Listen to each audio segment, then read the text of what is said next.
ASMR Magical Tools.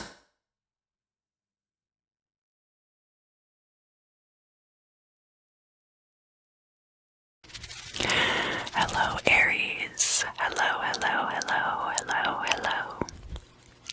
Welcome back. Welcome back.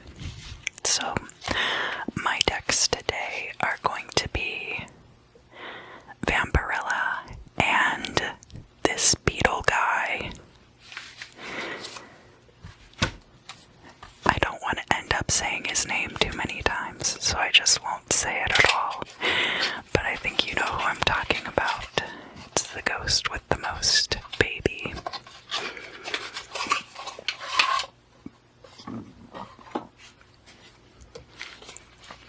Alright, so we will be doing the typical Celtic cross, and then with the 12 houses on top.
You know that I use this kind of modified layout for the Celtic cross.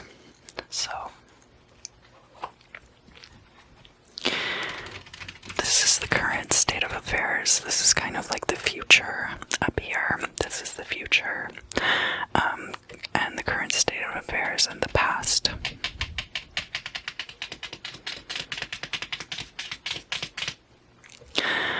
So let's begin, shall we?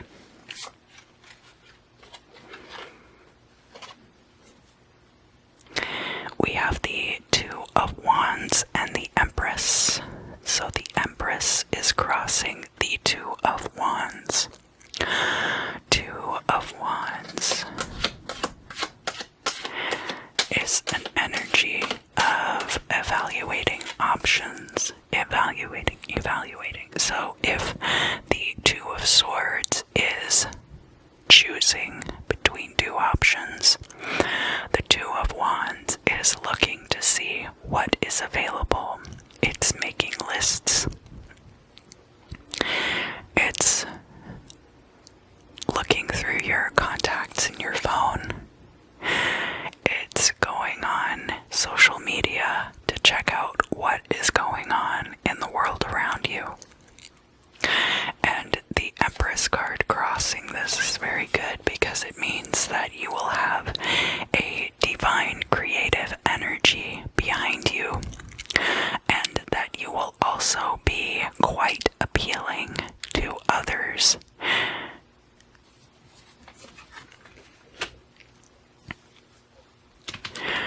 Let's look into the past, Aries. Let's see what has come before.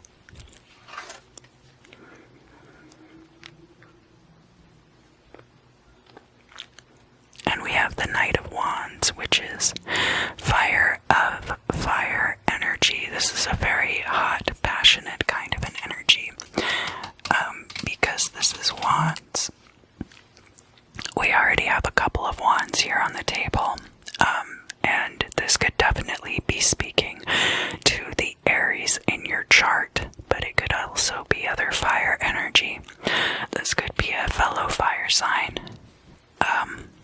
But it looks like coming into this situation, you have been very passionate and you have been very swift moving toward what you want. Now, as you know, down here at the bottom, those of you who watch my readings regularly know that this is your side of things. This is an outsider's perspective, and this is the truth of the matter. So, let's look at your perspective. We have here the Three of Swords in the reverse. This could go a couple of ways.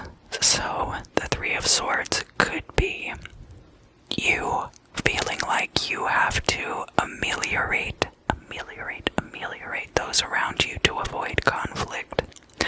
But it could also be that you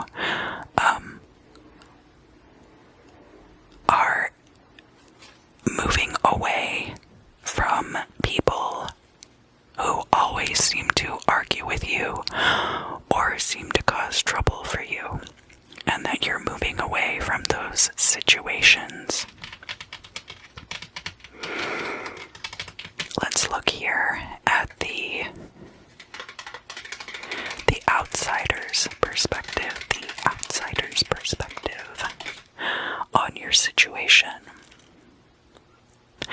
This is an additional card for the Vampirella deck. There are, I think, 3 extra cards in this deck, and they're all limited edition to the particular deck that you receive. So this one is called the Tangled Web.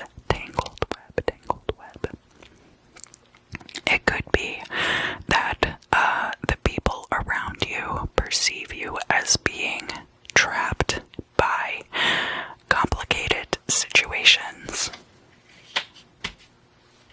So these two are not that far apart. Sometimes you end up with your perspective and an outsider's perspective being actually quite different. But in this case, they are not too different from each other. Let's find out about the truth of the matter.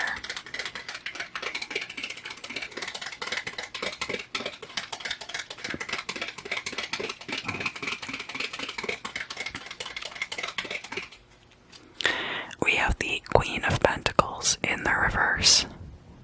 So, this Queen of Pentacles could be an earth sign person with whom you are in conflict, but that doesn't necessarily have to be the case. The Empress and the Queen of Pentacles are actually a very similar energy, right? So, what this could actually mean is that you have the potential to step into your financial stability and power as the Queen of Pentacles, but that because of these extenuating factors, you are not yet able to take your place on the throne. Next, we'll look at the future. The future. But actually, first, we're going to read this card of the hopes and fears, because that is the environment in which your future will be taking place. We have the moon. The moon is about things being hidden or obscured because they are not properly illuminated. The light of the moon is not enough to properly show situations for what they are, and so you are now looking at a time moving forward where you are afraid of things being unclear, or are afraid that things will be lost in translation. I can't even get the moon card to focus. So in the future, we have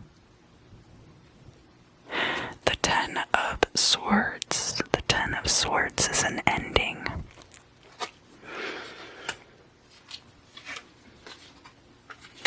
And you're afraid of things being unclear when this ending comes. Now, the Ten of Swords is a very tragic kind of a card, but it doesn't necessarily mean that the ending will be tragic. It just means that there will be a very definitive ending. So you're afraid that there will be loose ends that don't get tied up, or that there will be a lack of clarity surrounding this ending. But because it is the Ten of Swords and not like the Death card or the Tower, I feel like you will probably have a very definitive ending to something, and there won't be a lot of loose ends or unclear things. Let's look now at your goal or destiny. Goal or destiny. It's the Seven of Pentacles in the reverse. This could mean that you have a lot of hard work ahead of you. Hard work in your future in order to gain the goals that you desire in your life.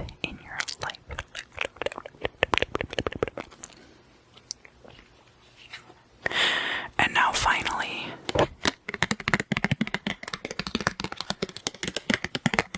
we have this final outcome,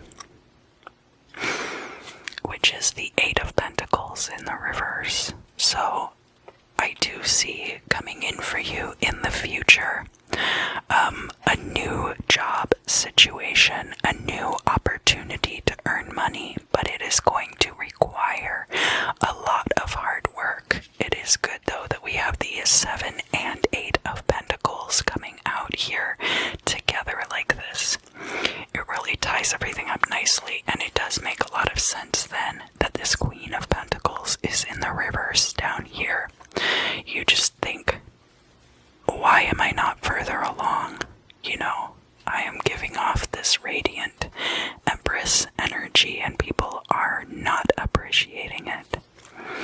I can totally relate to that, Aries. I definitely can.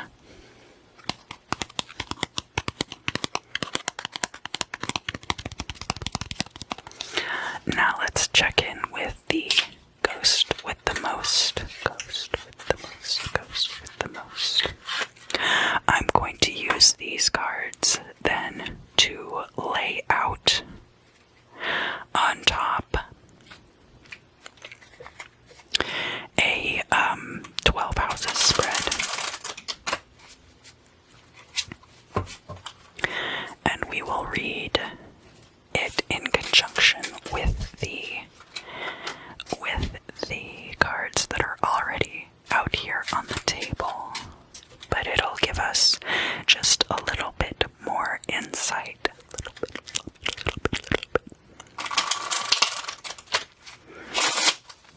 A little bit more insight into how things are going for you, Aries, at this time.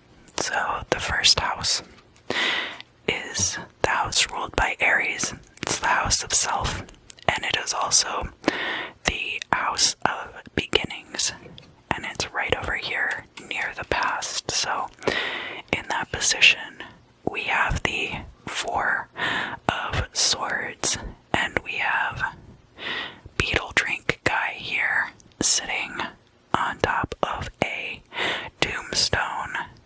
But this Four of Swords is about a time of rest. So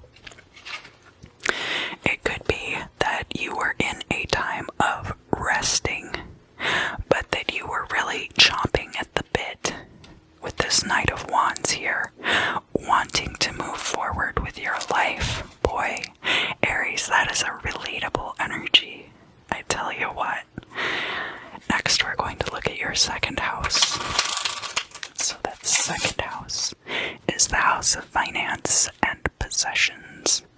And if you are an Aries rising, then Taurus is going to be in your second house, conveniently enough.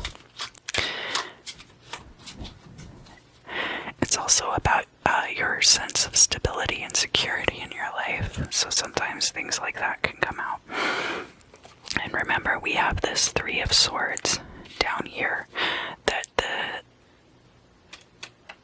card in the second house is going to be interacting with. And we have the King of Hearts. King of Hearts. So this definitely makes sense if you are bringing this King of Hearts energy to situations. The King of Hearts being in the second house like this. King of Hearts is a family man.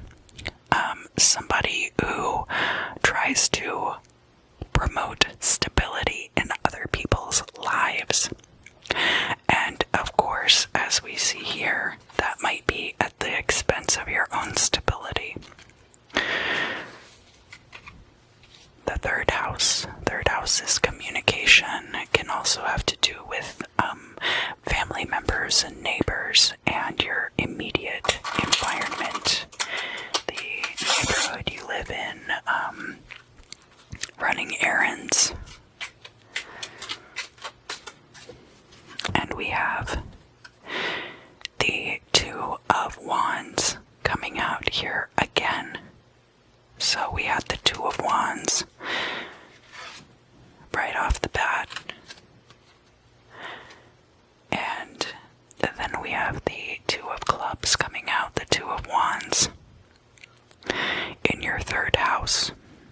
Now, the third house is also part of the Imam Silai triad of cards, where the Imam Silai is the origins of a lot of these situations that you deal with in your life.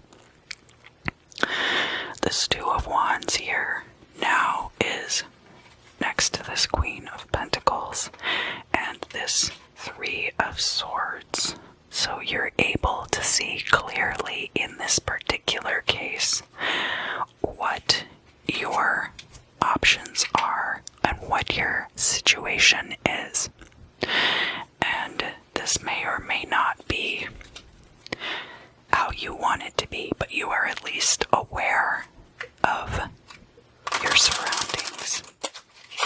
You have a pretty good idea of all the people in your social circles, of how your family will react to certain things. And you are taking accounting of all of this at this time.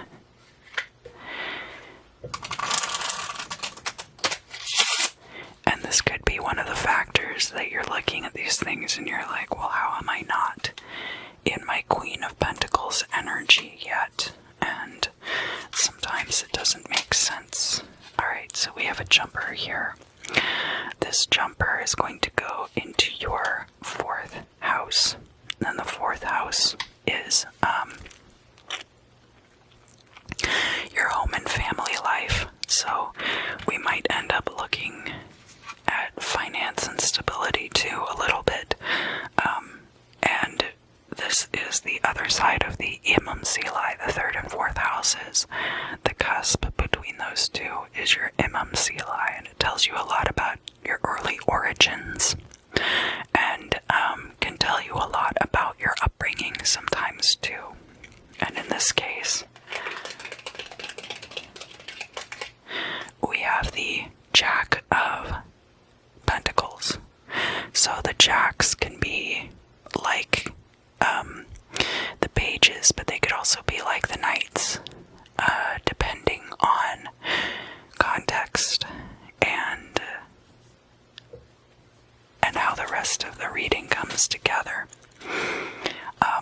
If you're looking at this like your progression from the Page of Pentacles up to the Queen of Pentacles, and your origins and home life being rooted in this idea of your being able to make a little bit of your own money.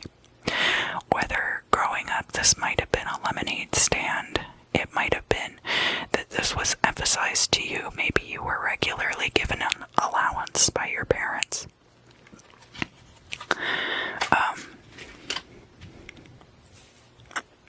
Or maybe you just knew how to hustle from a very young age. That's possible too. Now looking at it as the 4th house, it looks like you might have new opportunities for making money that are contained within your home or are involving members of your family. And this could be part of this stock taking over here in the 3rd house with the siblings.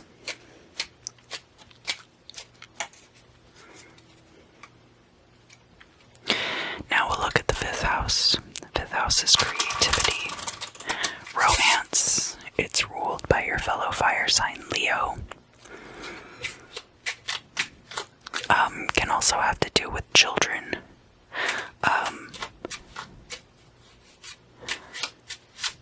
Your own early childhood, your place as someone's child, or children that are in your life. They don't have to be biologically yours.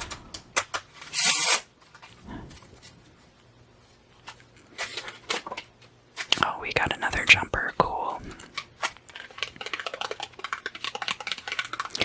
We have the 5 of clubs here. And you might recognize this guy. What is his name? Carl, I think. I don't remember. He's like the agent, the art agent of the stepmom. But the 5 of wands in this case, there could be some kind of healthy competition going on. So this could be creative competition with others. It could be a romantic competition. And this could be in reference to using dating sites like Tinder or something like that, where you're kind of like it's not really like direct competition. It's like all of you are kind of in there together. And it could be something that from an early age you were taught to see things as a competition. And that's why all of these are kind of like, if you look at the cycle of the houses, it makes sense how the progression goes. And we have this over here by the tangled web. So that definitely gives me like, I'm out on Tinder dating multiple people vibes. So the 6th house is your health and your daily routines. And then once we get past the 6th house, we're going to start looking at the oppositions. And sometimes I'll look at trines or squares if within the reading something really jumps out at me. But nothing really has yet, because we have a square here between Aries or the 1st house and the 4th house. There's not really like a lot of obvious communication jumping out at me, and the same with this trine that you would then have with the 5th house and the 1st house. So we'll just kind of keep going and see what comes up.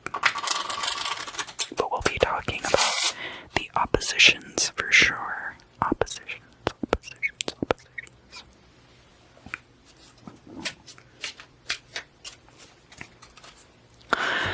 So in the 6th house, we have the King of Pentacles then, and our friends here looking real wild in this photograph for sure. King of Pentacles, you're probably in excellent health, and you probably have a daily routine established that is conducive for you in your financial endeavors, because I can see from this that that's very important to you right now.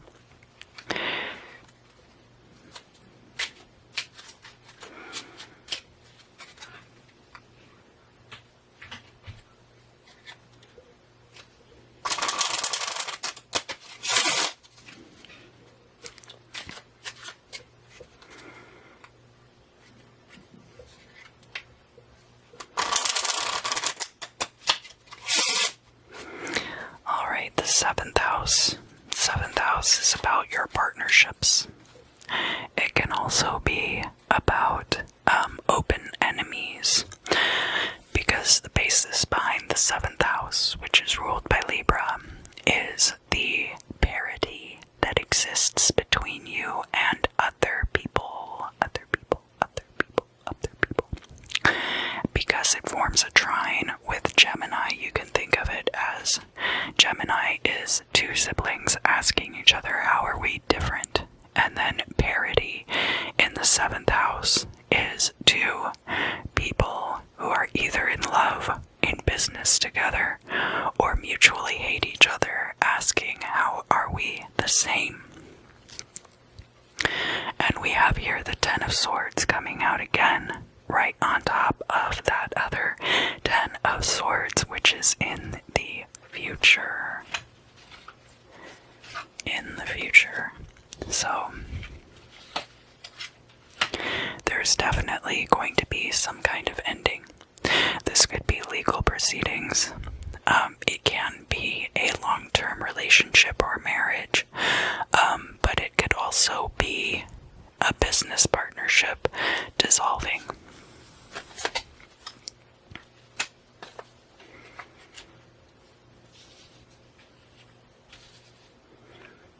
So it doesn't necessarily have to be a relationship. And now we can look at the opposition forming here between this 4 of Swords and the 10 of Swords.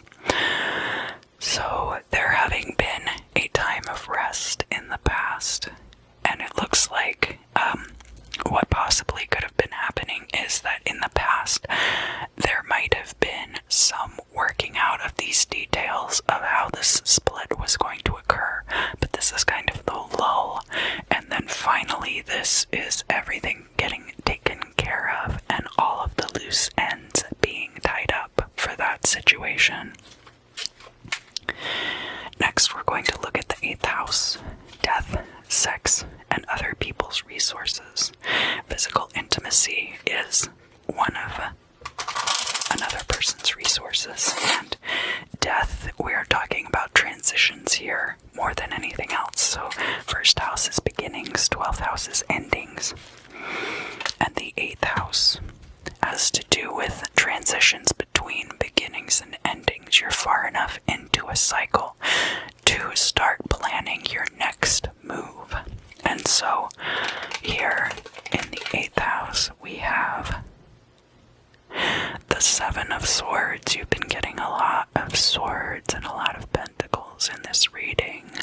Aries, a few fire signs, but really we're looking at a lot of different energies here. And I don't know why I can't get this card to focus, but we'll just pretend. There we go. There we go. The 7 of Swords. 7 of Swords. 7 of Swords. 7 of Swords. 7 of Swords can be about betrayal. As you see here, we have that pretend strip club from the diorama. It can be about betrayal in relationships. It can also be about underhanded dealings. It can be about temptations. The temptation to do what you're not supposed to do. So there could be a temptation coming up for you, or there could be a case where there is an inheritance and there is some dispute over that. We're looking at the opposition to this 2nd house here. So the 2nd house being your sense of security, and of course the 8th house being how other people's resources tie into your sense of security.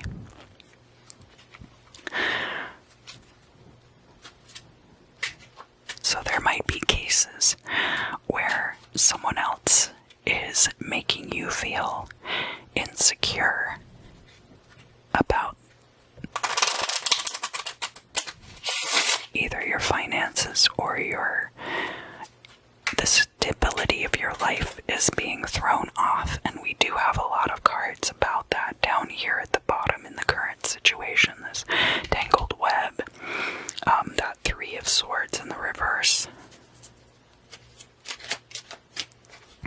So I do see that there are a lot of cases where other people might be causing difficulty for you in this situation. And especially if you are counting on them for any kind of shared resources. I don't sense that this is an issue with siblings necessarily, but your ability to maintain good relationships with your siblings as a group, and especially if you have multiple siblings, then that is really going to throw a lot of extra into this dynamic.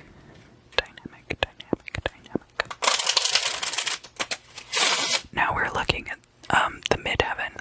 So the 9th and 10th houses, the cusp of that is the midheaven. And we have the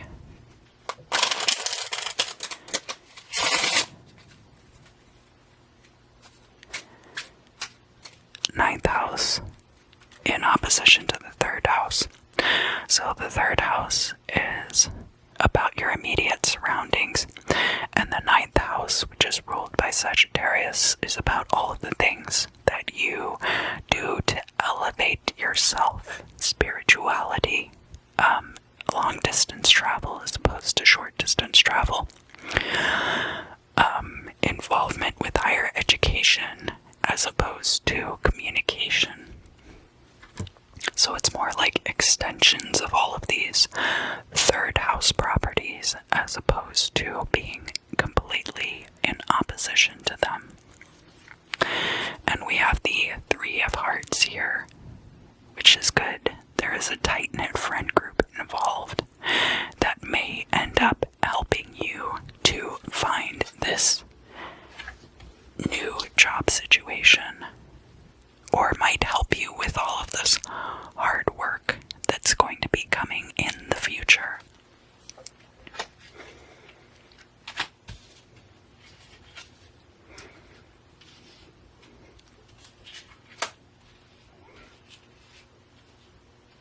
I'm trying to get my cards.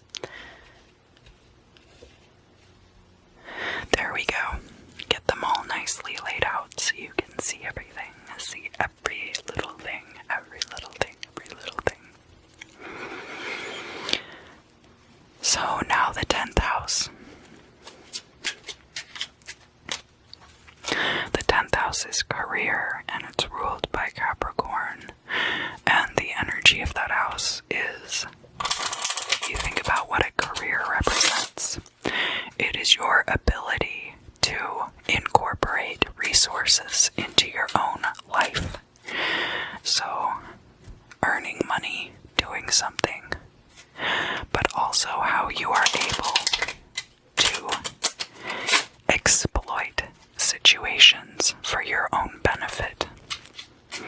That doesn't always have to be something that benefits you and is harmful to someone else.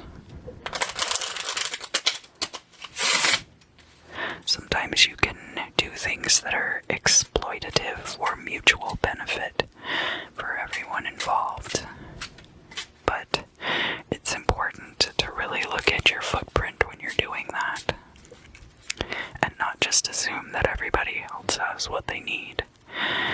Alright, so in the 10th house here, we have the 8 of Swords. You might feel trapped in some way when it comes to career. Either because you feel like there's no upward mobility at your current job, or you feel like the path that you've chosen until this point might not be the right one. You may end up feeling trapped long-term in this career as well, or trapped by the hard work. There might be long work hours ahead that make you feel like you are stuck in the hamster wheel and that you want to get out. Want to get out, but don't know how. All of those things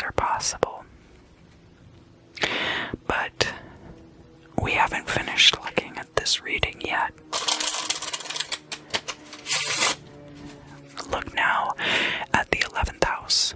The 11th house has to do with social groups. It has to do with new adventurous ideas. So, ideas that fly in the face of the norm, fly in the face of standard convention. And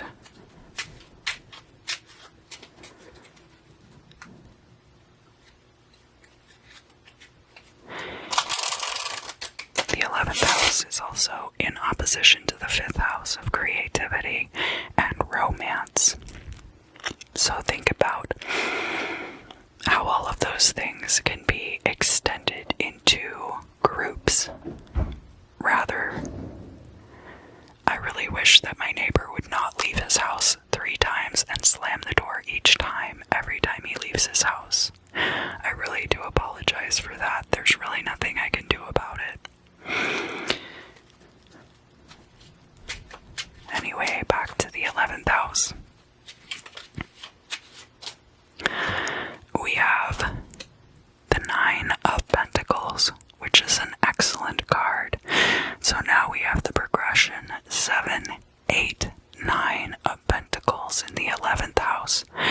And because I see that your friends are here helping you with the hard work, it could be that among your friend or peer group, there is an opportunity that arises for financial freedom. That new ideas bring out this opportunity, that you might not even have access to this opportunity yet, which is why the 7 and 8 of Pentacles are coming out in the reverse like that. And that only later will you be able to see, once this epiphany has occurred. So now we'll look at the 12th house. The 12th house. And the 12th house is endings. And it circles us right back around to how everything started here, but is also here near the final outcome of the reading. And so kind of ties all of these ideas together. And here in the 12th house, we have the Joker card coming out. And I treat the Jokers in this deck like the Fool card from the major arcana of the Tarot. In that it is important for you to proceed without many biases, and to really act like you don't have a lot of history with these things. Kind of forget a lot of what you've known in the past to be true, so that moving forward you will be able to explore options that you didn't realize were open to you, that you may not have realized were open to you. Thank you for joining me today, Aries. Aries, it's been a pleasure reading for you. I hope that you enjoyed your reading for the month of April. Happy birthday, my Aries babies. To those of you who have April birthdays, I hope that you will have a great month. It does look like you have a lot of promising energies coming in for you in the future, so just continue doing what you're doing. You're doing great, sweetie. Have a great month.